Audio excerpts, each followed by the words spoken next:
Looking at our world from a theological perspective. This is the Theology Central Podcast, making theology central. Good morning, everyone. Well, that's not a good start, is it? That's not a good start at all. When you get ready to talk and your voice is like, nope, that's it. I'm done. You need to stop. You need to go home. My voice did not want to start there. So that's the beauty of live broadcasting. And I'm saying that sarcastically. That's the bad thing of live broadcasting. See, if I would have been starting that and I was recording, I would have just simply stopped, deleted, and started over. But I'm live on the air, so I cannot do that. Good morning, everyone. It is Saturday, January the 15th, 2022. It is currently 10:57 a.m. Central Time. And here I sit once again inside the empty sanctuary of Victory Baptist Church. And we all know where Victory Baptist Church is located, right? In the middle of nowhere, Texas. So here I sit in the middle of nowhere in an empty building by myself. But once again, even though I'm sitting here by myself, my good friend has walked through the door to sit down and have a discussion with us. And you know who that good friend is. He's very old. He's over 500 years old. You know who he is. Thomas à Kempis. Now, obviously, I'm not saying the real Thomas à Kempis has walked through the door. I'm saying that in a very figurative way, all right? I have a copy of Thomas à Kempis's writing right here next to me. And that is the book, The Imitation of Christ, which we have now been studying for a very long time. It's been a very slow but steady process. I think we've made some slow and steady progress. I hope that it's been beneficial. It goes through it's really weird how this series has worked. It's like I'll go through a period where I'm like, okay, nobody cares, nobody's listening. The numbers are way, way, way down. And then all of a sudden, out of the blue, I'll start getting emails going, man, that was really convicting. That was really good. And I'm like, okay, wait. So the numbers are going back up. And then it'll be like, they'll start going back down. It's really weird. I know, basically working through The Imitation of Christ by Thomas à Kempis, the way we're working through it, I know it's not the most exciting thing in the world, but I do hope you understand its significance and importance. Remember, I know I say this every time. One of the reasons I chose this book is while the pandemic, right at the very early stages of the pandemic, I knew people were going to get distracted. They're going to be yelling and fighting and arguing about so many different issues. And I wanted everyone to have something that they could just turn to turn off all of that arguing and all of that fighting, that would that would give them something to meditate on, to think about, to contemplate, that was spiritual. Something that would get them to focus on the things of God instead of the discussions, debates, and arguments of the world. And though that's what I was trying to accomplish. And here we are, January 2022, and with the pandemic currently in the state that it is right now, the need is still there. The country is more divided than it's ever been. People are still yelling and arguing and fighting and debating. There's still a need for you to turn all of that off and put your mind on things that are spiritual. And I think the writing of Thomas à Kempis is just made for giving you these little things that you can think about and just meditate on and chew on. Whether you come to whether you decide you agree or whether you decide you disagree, there's still plenty there to think about. And I think it's been a very beneficial exercise, and hopefully you have as well. The only thing that I like to try to be as honest as I can be.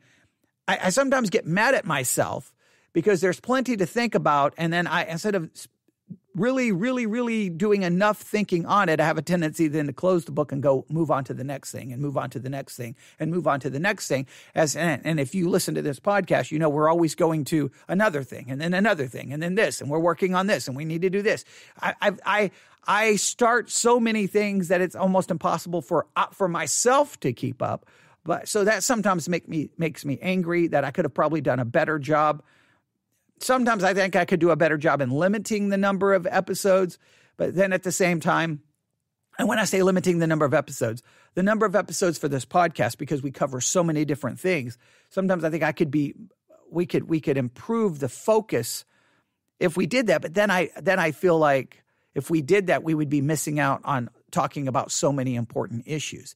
And I know some of the issues I talk about you may not think are important, but the goal here is to try to give you a theological perspective on all areas of life. So we talked about music. We've talked about Romans 13. We talked about religious freedom. We talk about so many issues because really there's not an issue we can't talk about, and there's really not an issue that I should avoid because you need to hear them from a theological perspective. So, I can debate with myself all day about that, but you're not here to listen to me debate with myself about, well, do I do too many broadcasts? Should I do less? You don't care about any of that. What you care about, hopefully, is that we need to get back to Thomas à Kempis because, he's here. 500 years.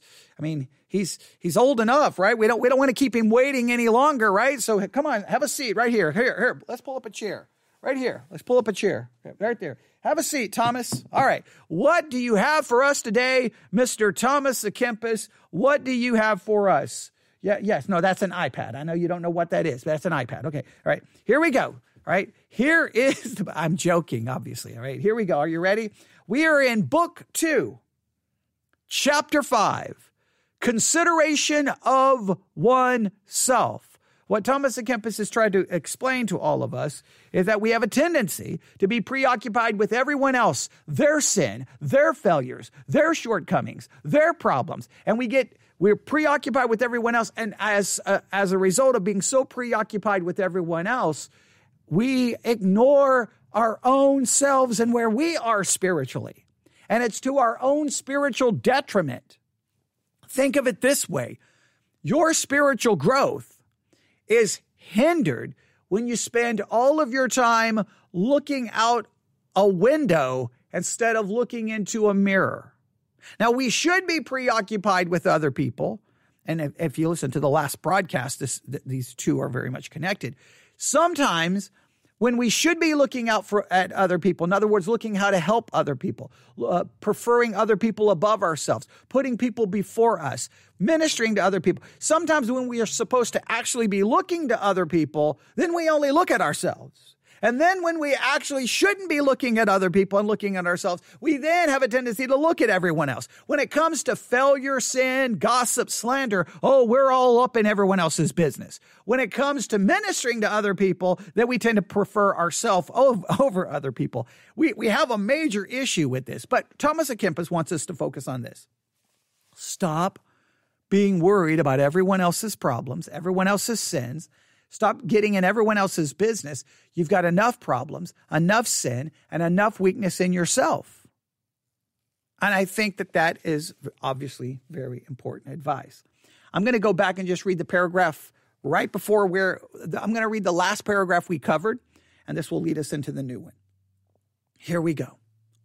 The inward Christian, all right, that's the Christian that's focused inwardly, focused on themselves, and not in a selfish way, but in a way about making sure that we are focused on where we are spiritually. The inward Christian prefers the care of himself before all other cares.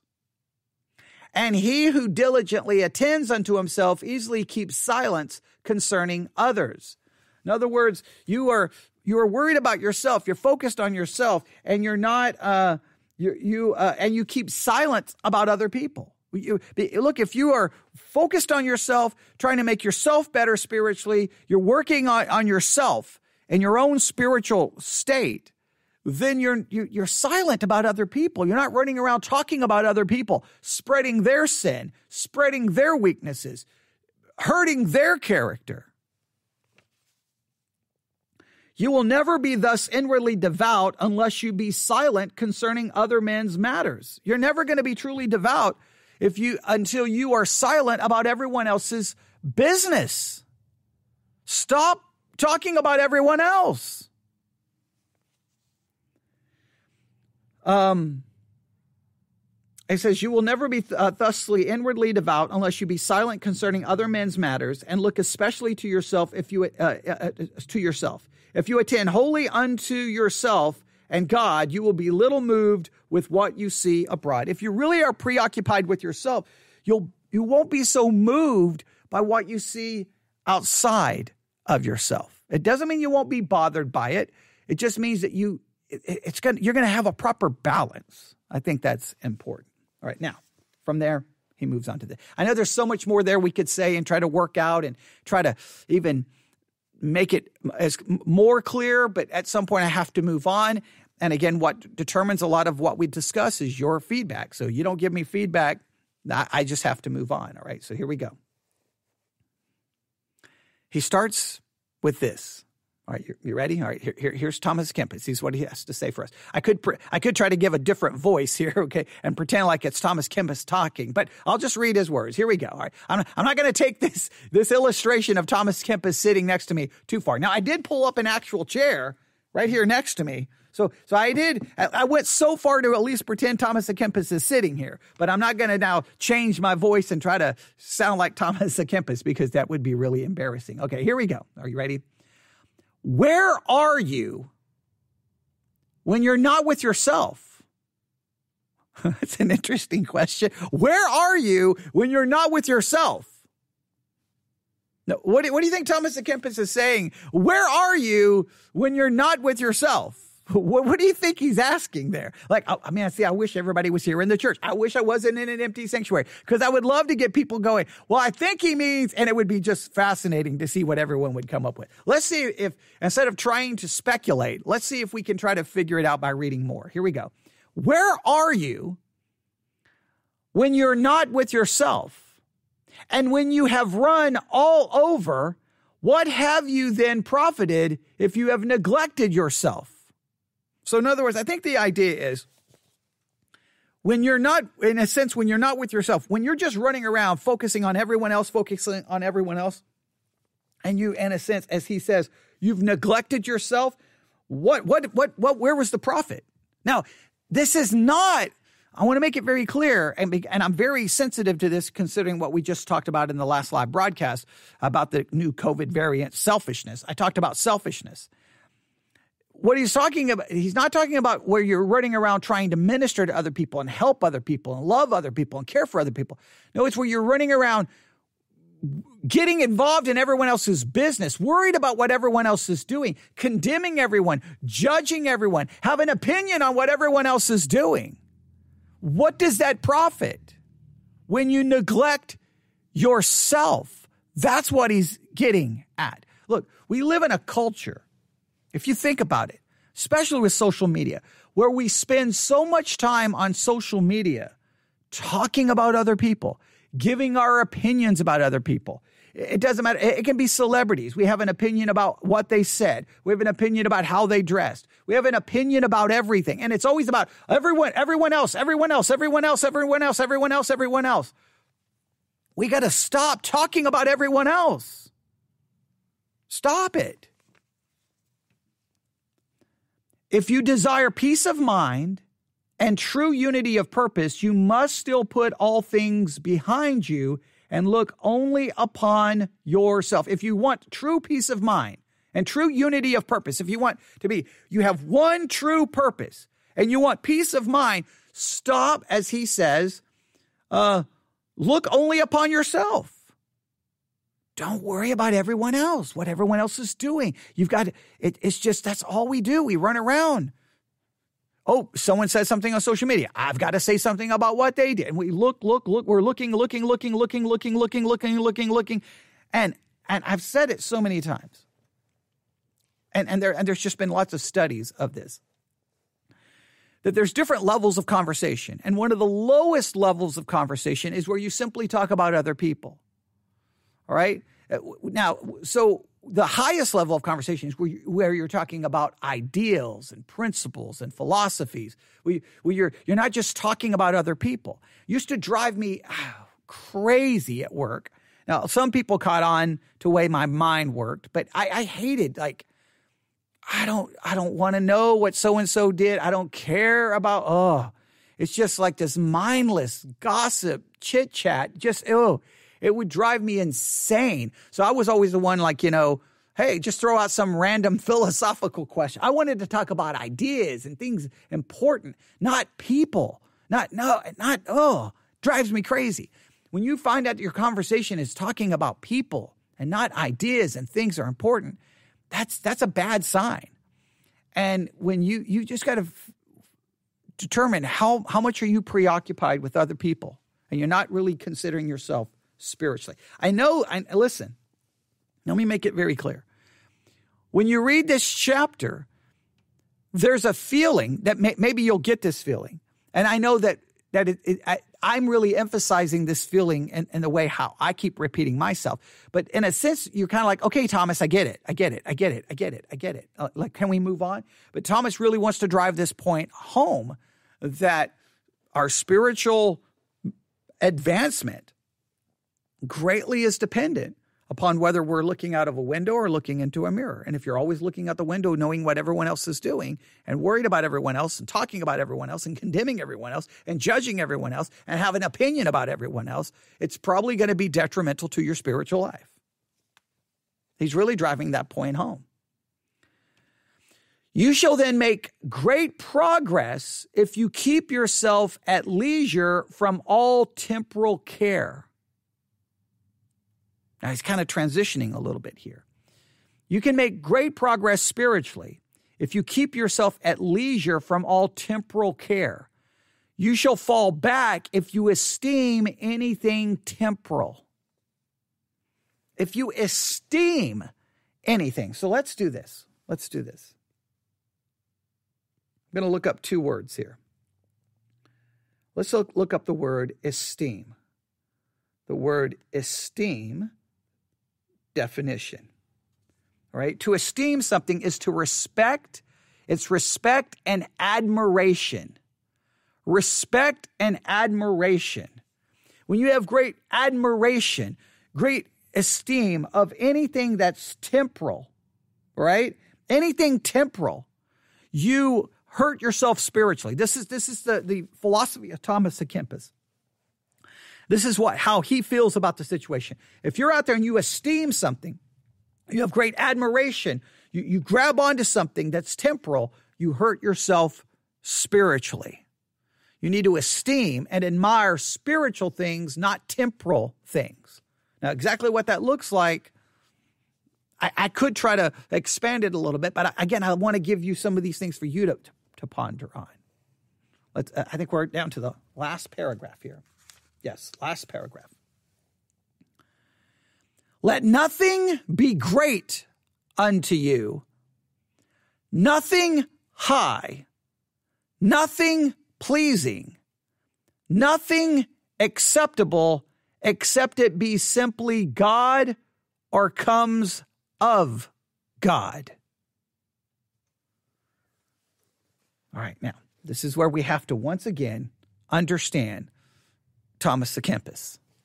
He is writing, again, this is so important, as someone in a monastery, as a monk in a monastery, which has a radically different perspective than you and I living our lives Monday, Tuesday, Wednesday, Thursday, Friday, Saturday, Sunday.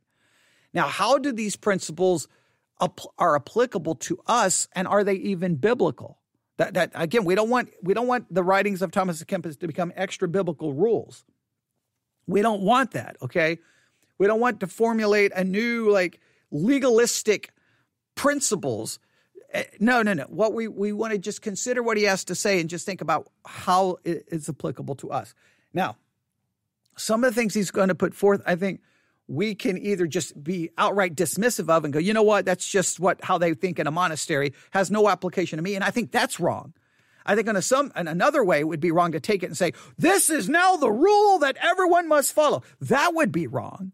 I think the balance would be, okay, how can I think about this in light of not living in a monastery? Now, let's just see what he has to say here. Let nothing be great unto you.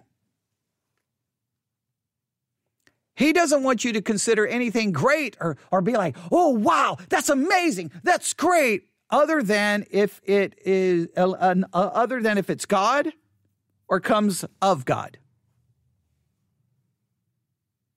Now, we have a lot of things that we run around going, that's great, that's awesome, that's amazing. We esteem them, We had admiration. We think you're great. They think you're amazing. Now, how do we balance that in my Christian life? There's things I think are amazing. There are things that are great. There's television shows I think are so awesome and great, and music and books and great. Am I hurting myself spiritually?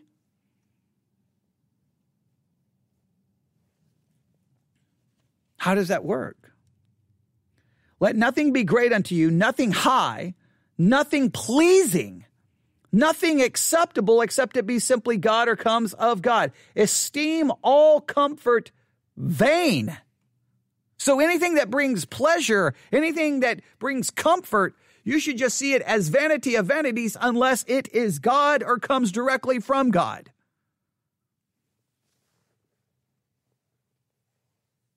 Now, I have struggled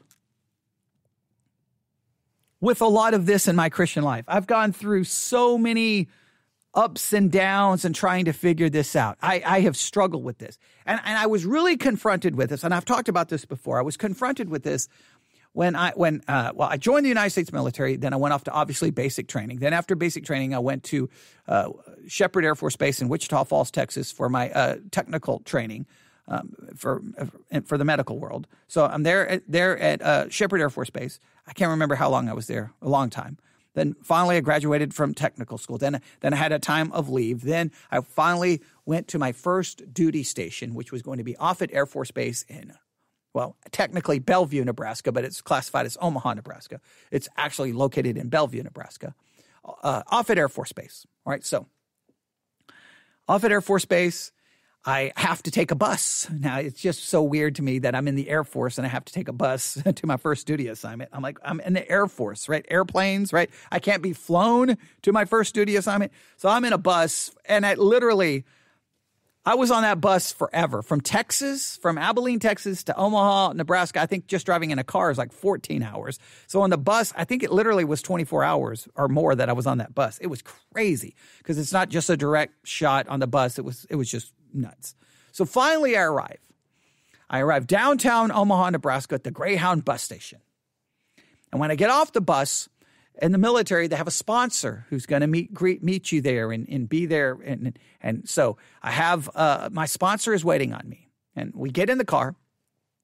And I had prayed and prayed that my sponsor would be a Christian. I'd prayed because I just knew that, going to a new base, I just knew I was going to need a Christian there to hopefully be a good Christian to help, guide me and just keep me, accountable, and just, for all kinds of different reasons. Okay. So I get in the car, he turns on not American family radio, but family radio, conservative Christian radio station at the time, Reformed theology, Bible teaching, hymns, everything was so great about it. And of course, family radio was owned and operated by Harold Camping, which then he loses his mind and starts predicting the world's going to end in 1994. Crazy things started happening relatively quick, but that radio station was so influential in my Christian life. But my sponsor, he was a Christian, but he had a very specific, interesting perspective on life. And here was his view. No entertainment. None.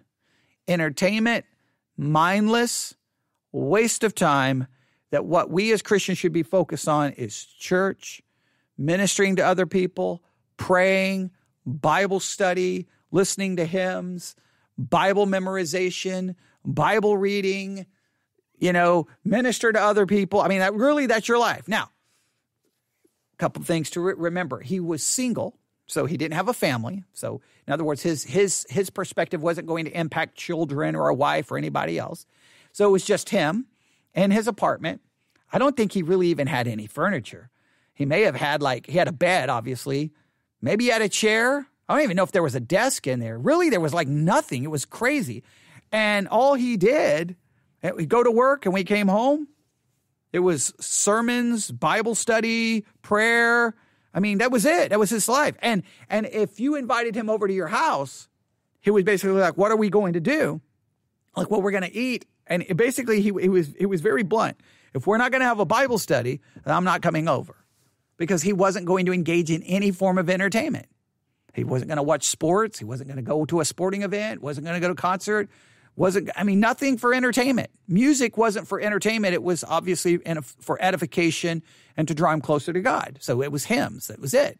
It was so, I never met a Christian like that. It was bizarre. And he was treated by even people within Christianity as almost as someone who was weird, someone who was, crazy. Like in other words, even Christians viewed him as, you're out of your mind. You're crazy. You're nuts. So I felt bad for him in that way, and his position was greatly convicting to me. So at different times in my Christian life, I would ponder. So I wonder, okay, so if I gave up all entertainment, no TV, no movies, no novels, okay, what would that look like? Like how would I be able to make that happen? Okay. Who am I referring? Okay, someone listening just started hopping on. Who is this? This is my friend in Nebraska who was my sponsor when I was in the military. Right? He was actually the best man at my wedding. So that's who I'm referring to.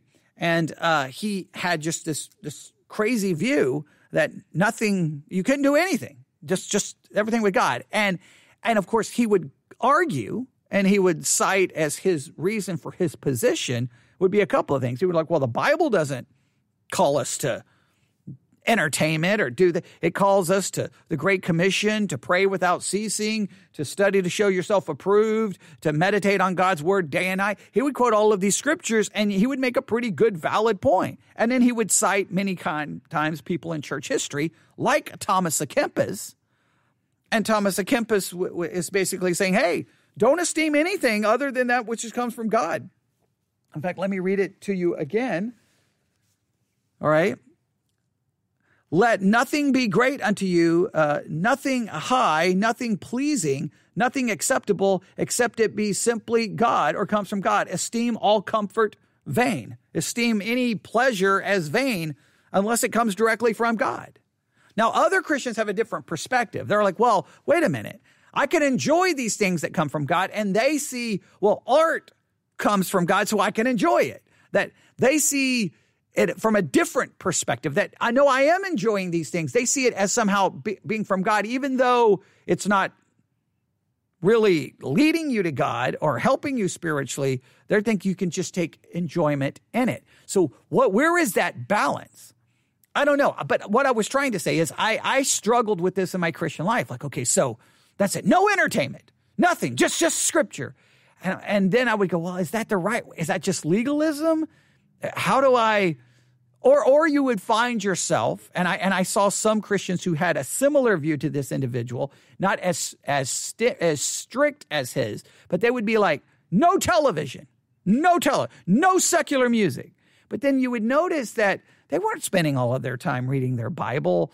They were doing other things, playing board games. They're doing that. They filled in that time with other activities as well. I don't think you can just say, well, put it this way.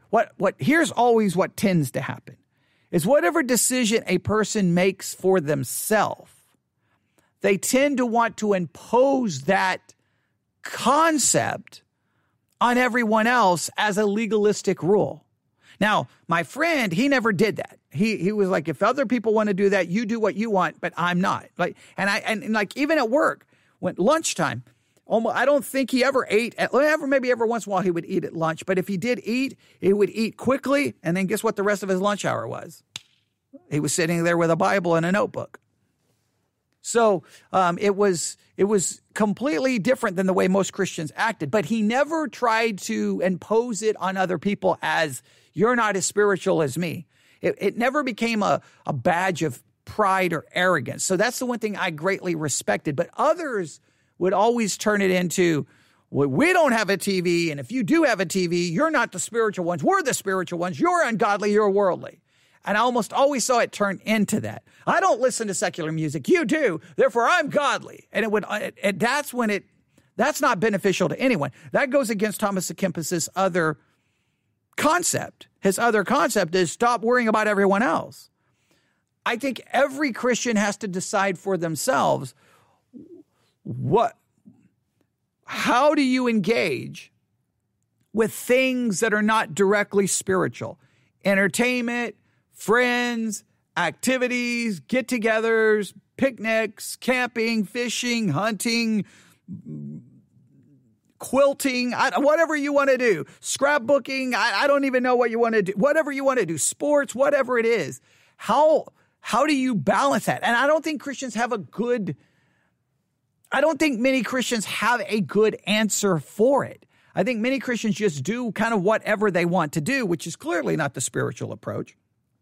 I think we can clearly identify that most Christians spend most of their time doing things not spiritual, and we see the results of that, the lack of spirituality in our lives.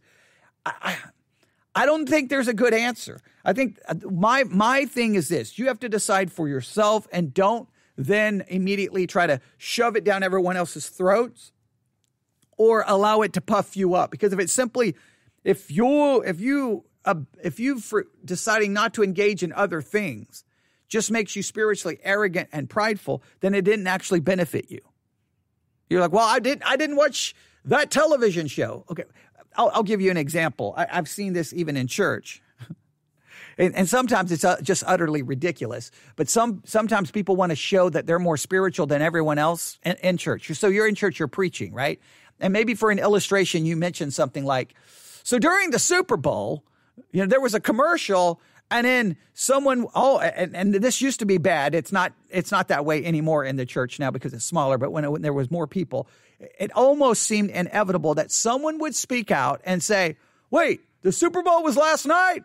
Wait, never heard of that commercial. And it's like they've got to speak out and let everyone know in the church that while the rest of you pagans were watching the Super Bowl, I wasn't watching the Super Bowl. Or that you would mention a movie. I've never heard of that movie. Why do you got to tell everyone that you never heard the movie? Like, why? You got to just let everyone know that you're more spiritual than everyone else?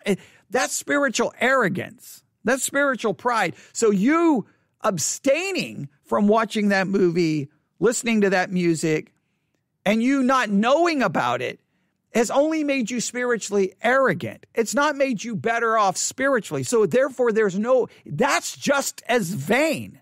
In other words, Thomas à Kempis wants us to realize that all of these things earthly are vanity. They are. I agree. They're vain in that sense. They're not going to necessarily help me spiritually. Now, I think we can engage at least movies and music in a way that can still be spiritually edifying if we're analyzing the message and thing. I think we can still find spiritual benefit in it. That's a whole different podcast. But I know this, that if you're not abstaining, it just makes you spiritually arrogant and that you've got to tell everyone, then that's just as vain. In other words, you're abstaining from it is just as vain as those who engage in it. So Thomas à Kempis is putting forth a radical approach, but remember, he lived in a monastery. So, their whole life was prayer and Bible reading and scripture reading. And that was their whole life. So how does that apply into our lives? Now, I know what you're saying. Well, some may say, well, see, obviously then it doesn't apply at all. It's applicable. We just got to know, how do we do this? And I think that there's lots of danger that comes with a lot of the different approaches that has been put forth in Christianity. So let me read it again. Let nothing be great unto you, nothing high, nothing pleasing, nothing acceptable, except it be simply God or comes of God. Esteem all comfort vain.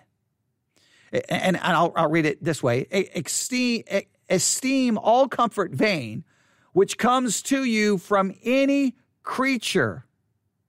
So any comfort, any pleasure you get from anything other than God, it's vanity. And you need to see it as vain, and you need to just focus on God. Again, that sounds good, but I don't know. But put it this way. If you can accomplish that, great. Just don't let it now become a source of spiritual arrogance and pride, and you shove it down everyone else's throat as that they have to do it your way. I think that's when it becomes a problem. Maybe. All right, here we go. A soul that loves God despises all things that are inferior unto God. That's a major claim by Thomas à Kempis. If you truly love God, guess what? You're going to despise everything that's inferior to God. You're going to despise it. You're going to be look, God is so great. All I care about is reading, meditating, prayer. That's all I care about. Everything else is inferior. Now, it would be great to have that mentality. I think a lot of people would fake that mentality. I think it would be great maybe to have that mentality if it did not make you spiritually arrogant, puffed up, condescending, and like that would not be of any value. I think in theory, we would all say amen to that. God is greater than everything else. God is the greatest. God is amazing. His word, we preach it all the time. And sometimes there is a lot of hypocrisy in this. Women, I love God's word is the greatest thing ever. I love the Bible. It is God's word. It is awesome. It is spiritual food. I love it. And then we barely have any engagement with it Monday, Tuesday, Wednesday, Thursday, Friday, Saturday, Sunday.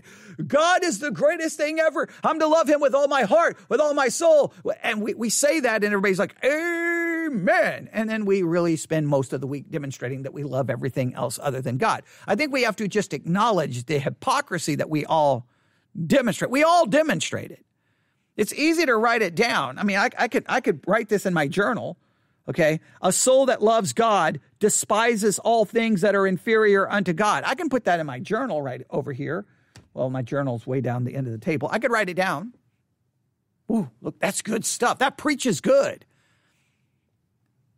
I don't know if we ever truly grasp that. Now, someone who's sacrificed everything to dedicate themselves to the things of God in a monastery, that may be somewhat true of them. I don't know about the rest of us. And again, then it can turn into just legalism. And that's not good either. So I know I'm not trying to just completely throw out his discussion here, but I'm at least trying to offer some balance here. Well, let's continue. So a soul that loves God, we're literally down to like the last sentence. A soul that loves God despises all things that are inferior unto God. God alone is everlasting and of infinite greatness, filling all things, the soul's solace and the true joy of the heart. And that ends chapter 5 of book 2 of the Imitation of Christ by Thomas à Kempis. The next chapter is the joy of a good conscience, which is going to get us, maybe get us into some very specific Catholic theology, but we will set that aside for now. All right. Thomas à Kempis seems in that chapter to really focus on two very important concepts. Number one, that we have to be focused on ourselves spiritually. Now, it doesn't mean a selfish where we ignore other people's needs and we don't love people. No, he's talking about spiritually. We need to be more worried about ourselves spiritually than preoccupied with everyone else's failures, flaws, faults, and that we run around sharing everyone else's failures, flaws. No, we should not be. Sometimes we have to confront people and we have to deal with it, but we should not be running around spreading it. And no, that's not the way. We have to be worried about ourselves spiritually because we always have enough garbage inside of ourselves. And that's a very important reminder when we all have failed on in some way, shape, or form, and some very important lessons. Then he kind of ends the chapter with this really strong idea that, hey, you should just basically love God, focus on the things of God, and not find any pleasure and care about anything that's inferior to God, in which everything is inferior to God. So that your life should just be about God.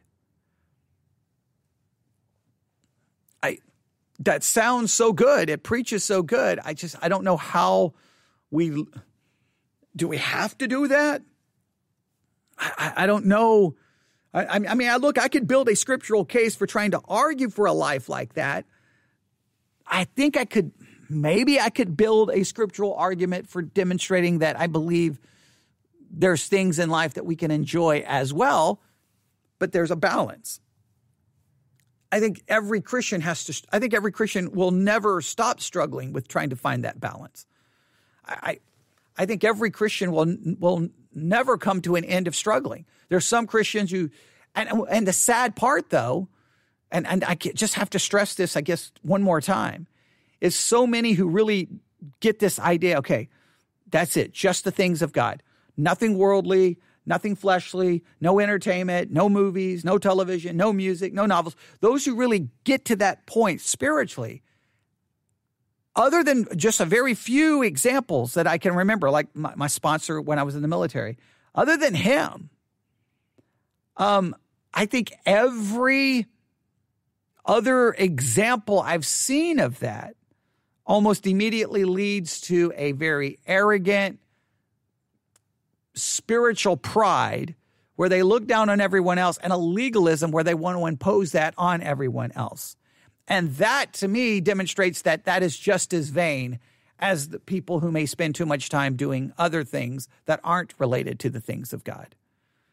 I think we have to see the danger of it. Here, I think I'll end with, I think this is the right way to end this. And I know it's not directly related, but I think there's a principle here that we need at least, I'm just going to present to you and you can think about.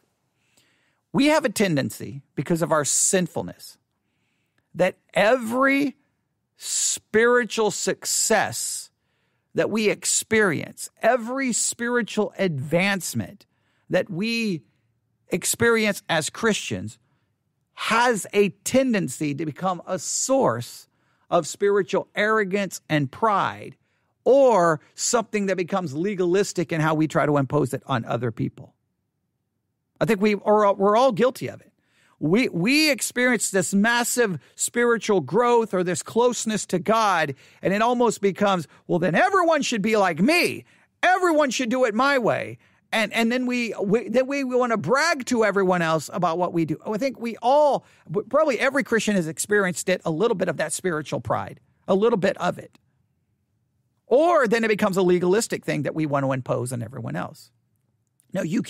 No, going to the movie theater is sinful. You can't go out. Now, once you determine that you don't think you can go to the movie theater, then you want to immediately impose it on everyone else. That's what I've seen over and over and over within Christianity. It's like you come to that conclusion and you immediately want to impose on everyone else. Now, obviously, things that are clearly outlined as sin in the Bible is sin. But if you're not committing those sins, that should not be a source of spiritual arrogance on your part. It should be one of humility and gratefulness, not one of spiritual arrogance and pride. But we tend to take all of our spiritual victory. Our spiritual victories tend to become a source of our next spiritual defeat. Oh, look at me, I'm doing great. And next thing you know, how did I end up here? Because maybe we were so preoccupied with how great we were doing. I don't know. It's a very interesting perspective that Thomas à Kempis has, but again, I think a lot of it is to be understood in the historical context where he found himself, which was sitting inside a monastery, cut off from all the quote-unquote pleasures of the world. Well, he better be writing things like he finds all of his pleasure in God, or he's going to be very miserable sitting in that monastery. Right? I mean, every day is controlled by a strict schedule. You wake up, morning prayer. You do this, then you have afternoon prayer. And then you do this, and you have mass. And then you do this, you have evening prayer. And then, you've got your time of sitting in that room alone, doing spiritual, all of that, depending on what structure they used in the monastery in which he was in. I know there was different schedules from different monasteries, but if you study all the different monasteries, their day is completely governed by the things of God. So clearly he's going to write it from that perspective. Now, you would have to ask yourself, why is it that some people seem to be content and find great joy sitting in a monastery with their whole life dedicated to God? And maybe some of us, we wouldn't find pleasure in doing that. What, is there something wrong with us? Again, the whole point of the Imitation of Christ is to give people things to meditate on. So I'm not going to give you any answers for any of those. I'm just going to stop right there. There you go. We'll move to the next chapter, possibly tomorrow. All right, I'm going to stop for a few minutes. I'll be back. There's a couple more things I want to try to get done today, so we'll see if we can knock some more things out here in the next hour or so. You can always email me your agreement or disagreement with Thomas à Kempis. I will make sure Thomas à Kempis gets your email. He's right here sitting next to me. I'll just hand him your email, and then Thomas à Kempis can write you back. No, obviously he can't, okay? But I would prefer all of the hateful emails to go to Thomas and all the positive emails to go to Trevor, okay? So if it's negative, address it to Thomas. If it's positive, address it to me. Yeah, that's the way I want to approach this. All right, email newsif@yahoo.com, newsif@yahoo.com, or, of course, if you're a part of the Discord, Theology Central discussion group, discuss away, and we'll see if how people feel about what Thomas Kempis had to say in this chapter. All right, we'll stop right there. Everyone have a great day. I'll be back on the air shortly. God bless.